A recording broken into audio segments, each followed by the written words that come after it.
Okay, I'm going to give you an introduction to a simple way to solve percents in a logical way that makes sense, not using some sort of formula that you're trying to memorize. It's going to make logical sense. And you can solve these types of problems using blocks at Math Playground, and I'll give you an idea how to do that too. But you have to have a really good understanding of factors and greatest common factors in order to be able to do that. Now, the problem that we're going to start with is the bill at a restaurant was $50, and I've given a problem like this before.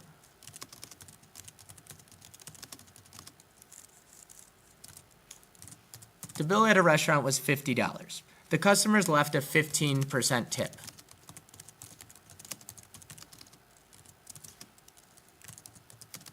How much money was the total bill?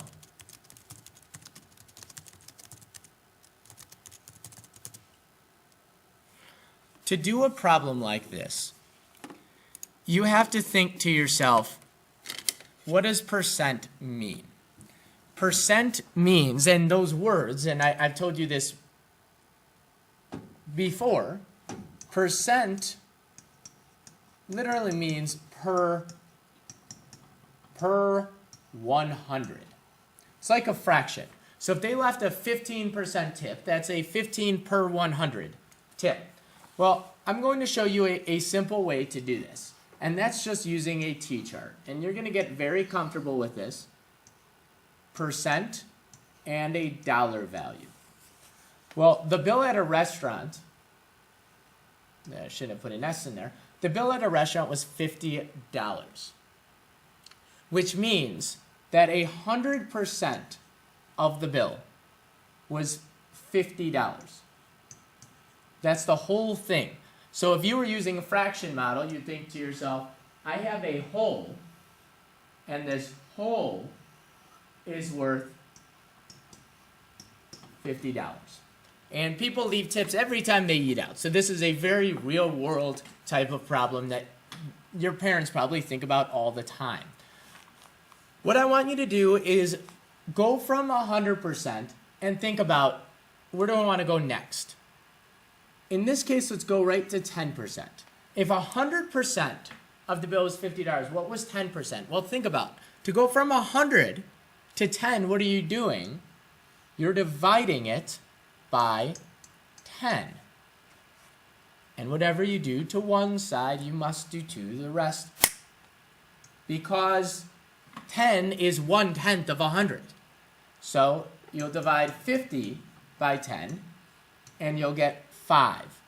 You don't want to say you're subtracting 90. You're not doing that. And obviously, you'll see you can't do 50 minus 90, so that wouldn't work. I'm going to coincide this with the model here. 1, 2, 3, 4, 5, 6, 7, 8, 9. And so 1/10 of this whole, which would be 10%, would be, so you're thinking about 10% is 1/10. Why? Because 10% just means 10 per 100. And what is 10 and 100 in simplest form? Well, each side is divisible by 10. Whatever you do to one side, you must do to the rest. So that's 1/10. So you would think about it and get the same answer over here, which is 5. But obviously, that's not an answer yet. And you're probably realizing, wow, I like the T-chart much more than the fraction models for this problem right now. Well, you haven't solved anything yet because it says that the customers left a 15% tip. Well, you need to think to yourself that a 15% would be like 10% plus 5%. And it's very simple to go from 10% to 5% because 5 is half of 10, so it's like you're dividing by 2.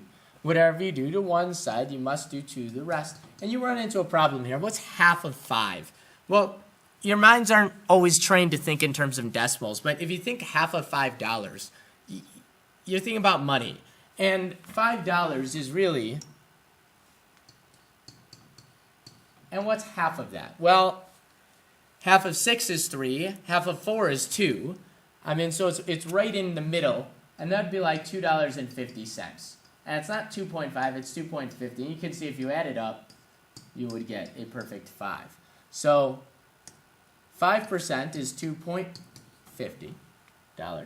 And that means 15% would be like 10% plus 5.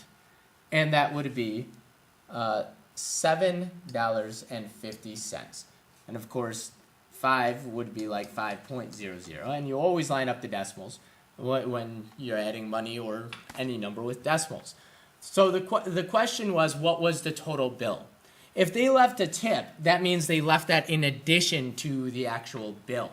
So on top of the $50, they left $7.50 additionally for the waiter. So the total cost of the bill would be $57.50. Now you would get the same idea if you're doing a model over here. You would get, half of that, because each block would be like 10%. So they would need another half, which would be like 2.5, and that'd be $7.50. But I really think right now you guys are probably in a better place to be solving these using the T-charts. And it's a very simple way. Percents you're going to see is all the time in life, and every single number is a percent. And we'll continue to drill this in. But that was a good practice problem. Let's do another problem. Another situation that you see all the time in life is that when you go to a store and you buy something that's $10, when you go up to the register to pay, the person at the register doesn't ask for $10. They ask for more. And that's because we have something called a tax in the United States. And tax money for every purchase you make goes to the government for different purposes. Education is one of the major beneficiaries of the tax money.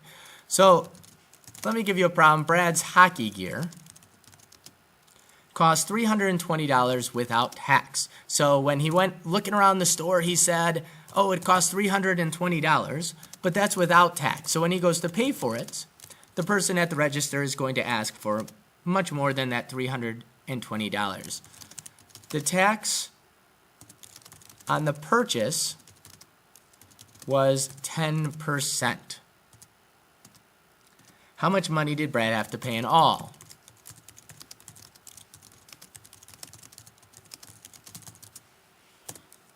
All right, and this is a very real-life problem. If you go to Chicago or anywhere in Cook County, any purchase you make is 10%, and that's very simple to figure out. And I've been talking to students all the time about what it means to multiply and divide by 10, and that's just a shift on the place value chart.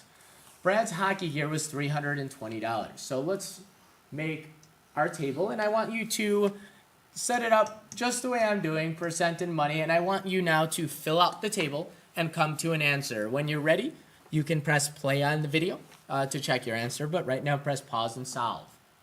Okay, you should have solved the problem already, and the first step you should have recognized is the whole thing, 100% is $320, and I don't need to put my label every time I write it because I did right here, but you wanted to see what that looked like, 100% of the purchase is $320.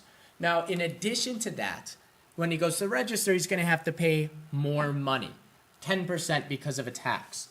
Well, 10% is very simple to figure out. To go from 100% to 10, it's like dividing by 10. Or if you're thinking about as a fraction model, that would be like a whole. And then 10% would be 1/10, because 1/10, as I said in the last video, equals 10 over 100. And of course, percents are just fractions out of 100, per 100, percent. That's what it means. Very important to know that. But whatever you do to one side, you must do to the rest. So divide by 10, and how much money will that be? $32. So how much did he have to pay in all? Well, he had to pay 100%. Plus that 10% tax, and that gives you $352. A lot more money than that initial $320 purchase you thought you were making.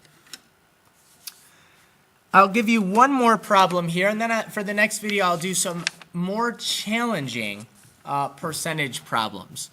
I'm going to make this one just a simple type of a problem, and I'm going to say, what is 35%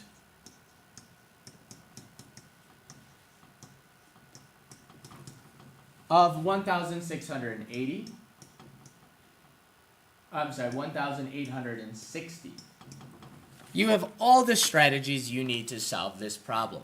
I want you to just set it up, percent number, and I want you to use your strategies and go and solve. Press play when you're ready to review.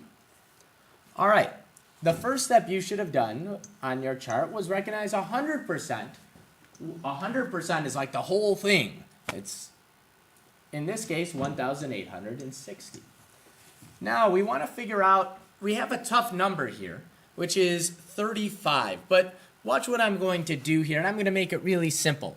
35% you could think of as like 10% plus 10% plus 10% plus 5%. Now I'll show you how that works in the chart, because we're going to go straight from 100% to 10%.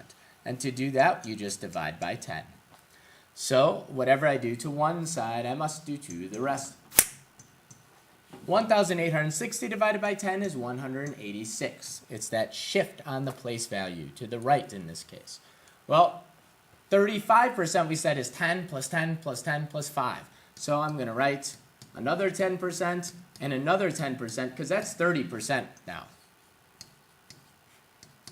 But it's also plus 5% to get to 35%. So I want to find out what is that 5%, and 5% is going to be half of 10%. Because to go from 10 to 5, it's divided by 2. Whatever I do to one side, I must do to the rest. And that's going to give me 90. It's half of 180. So, I'm sorry, that was 186. What's half of 186? And that's going to be then 93, not 90. I was thinking half of 180 there. So let's see what 35% is. 35% then will be 186 plus 186 plus 186 plus 93, 6, 12, 18, 21. 8, 10, 18, 26, 35, 3, 4, 5, 6. So 35% of 1,860 will be 651.